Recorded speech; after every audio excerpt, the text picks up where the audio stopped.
Good morning, student. Today we are again continuing our unit first, Introduction to Operating System. As we know, operating system provides interface between system hardwares and user, and there are two basic goals of operating systems.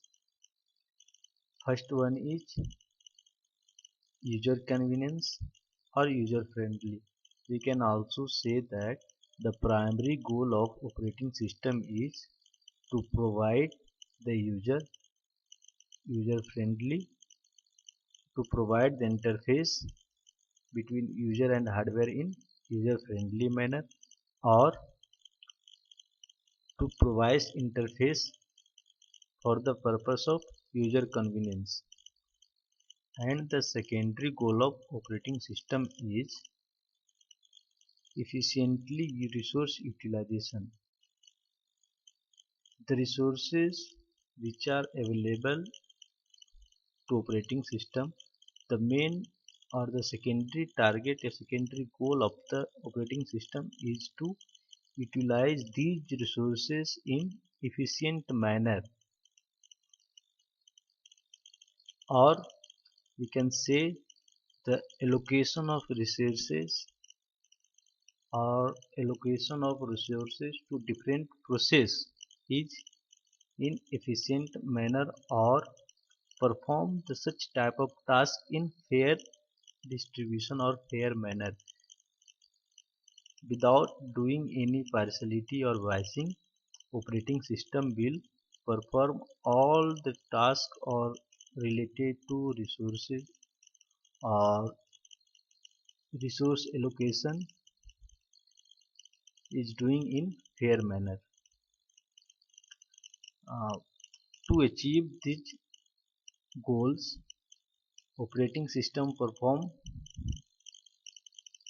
various functions.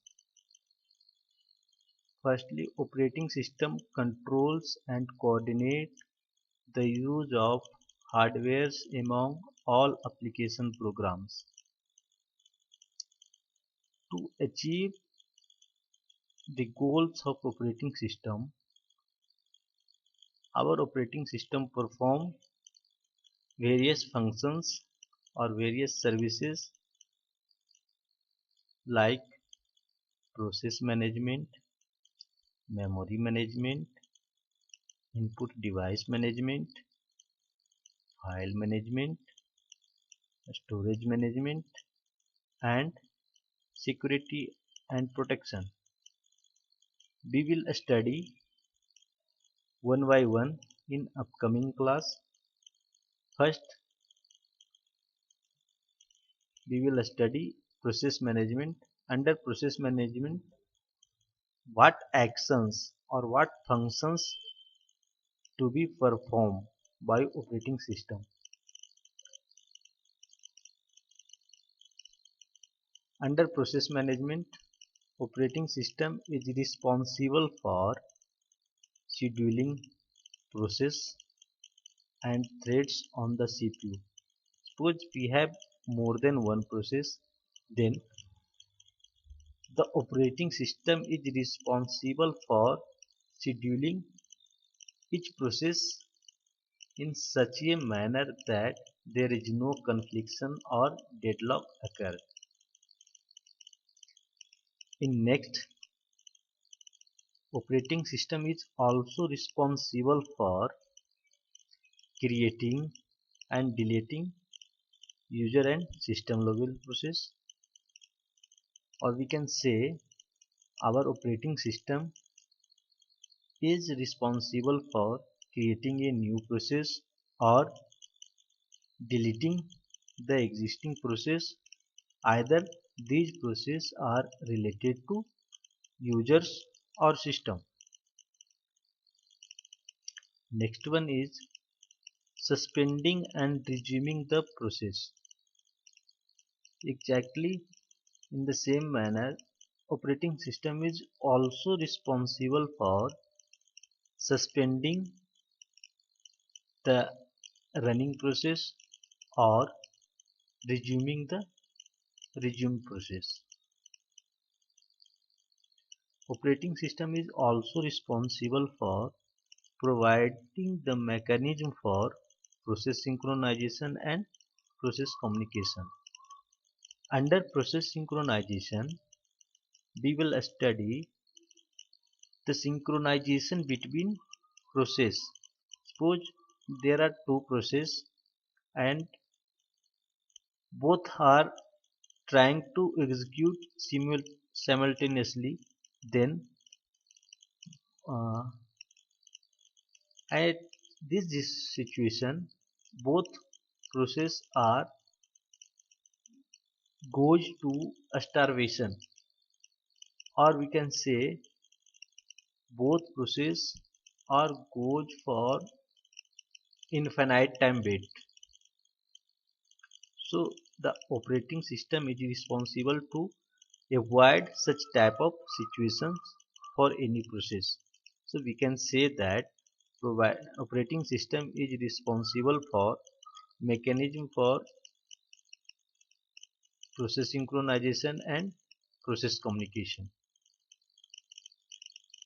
Under memory management, the operating system is responsible for keeping track of which part of memory are currently used by which process or by which users. So our operating system is also keeping a record of each part of memory, like which which sector or which section is used by which process or which user. In the same manner, operating system will decide which process and data to move into and out for memory.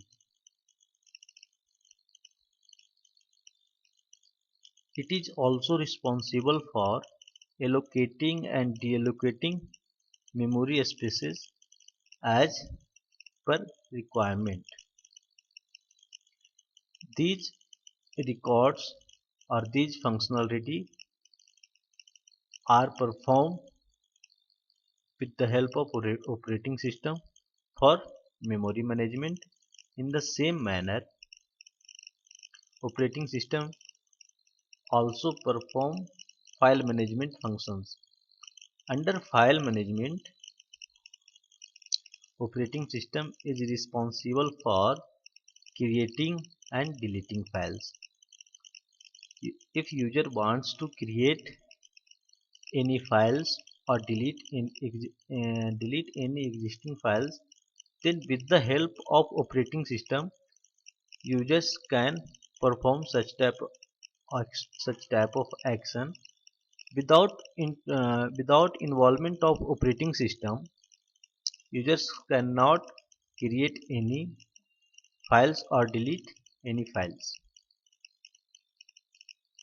In the same manner, operating system is also responsible for creating and deleting directories to organize files.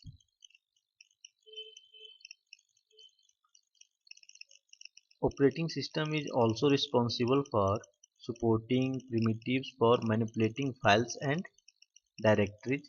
Suppose user wants to move content of one directory to another directory. Then with the help of operating system, users can do such type of activity. But without involvement of operating system, we cannot do any type of directory manipulations like add files in directory, delete files from directory, or create any directory. With the help of operating system, we can also mapping files into secondary storage.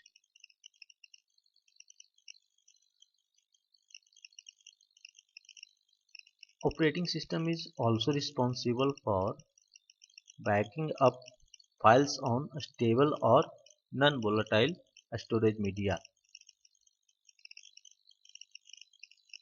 After the functionality of operating system, we have to do some questions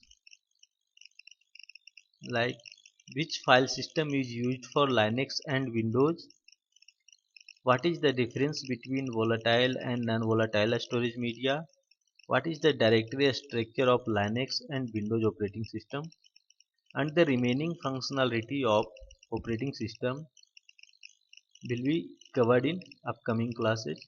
So thank you.